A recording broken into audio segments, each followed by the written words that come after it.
Half rhyme, near rhyme, sprang rhyme, of rhyme, lazy rhyme, oblique rhyme, approximate rhyme, ഇങ്ങനെയൊക്കെ പല പേരുകളിൽ അറിയപ്പെടുന്നതാണ് slant rhyme. ഈ slant rhyme Emily ഡിക്കിൻസിൻ്റെ ഒരു പ്രത്യേകതയാണ്. അപ്പോൾ എന്തൊക്കെയാണ് അൺകൺവെൻഷണൽ ആയിട്ടുള്ള സ്റ്റൈൽസ് ആണ്.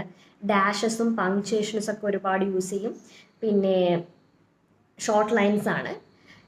ഇനി വേറൊരു കാര്യം പറയാനുള്ളത്, ഇതൊക്കെയാണ് എമിലി ഡിക്കിൻസിൻ്റെ സ്റ്റൈല്. അവരുടേതായിട്ടുള്ള ഈ ഒരു യുണീക്ക് സ്റ്റൈലാണിത്. യാതൊരുവിധ കൺവെൻഷണൽ റൂൾസും ഫോളോ ചെയ്തില്ല. അപ്പോൾ എമിലി ഡിക്കിൻസിൻ്റെ മരണശേഷമാണ് കൂടുതലും ഇവരുടെ വർക്ക് പബ്ലിഷ് ചെയ്തു എന്ന് പറഞ്ഞുവല്ലോ. അതുകൊണ്ട് തന്നെ എമിലി ഡിക്കിൻസിൻ്റെ വർക്കുകൾ കണ്ടമാനം പടലം എഡിറ്റ് ചെയ്തിട്ടാണ് പബ്ലിഷ് ചെയ്തിരിക്കുന്നത്. ഇവരുടെ ജീവിത കാലയളവിൽ 10 വർക്കുകൾ മാത്രമേ 10 പോയംസ് മാത്രമേ പബ്ലിഷ് ചെയ്തിട്ടുള്ളൂ. അപ്പോൾ മരണശേഷമാണ് ബാക്കി എല്ലാ വർക്കുകളും പബ്ലിഷ് ചെയ്യുന്നത്. ആദ്യത്തെ ഒരു പോയട്രി കളക്ഷൻ തന്നെ പബ്ലിഷ് ചെയ്യുന്നത് 1890-ലാണ്. അതായത്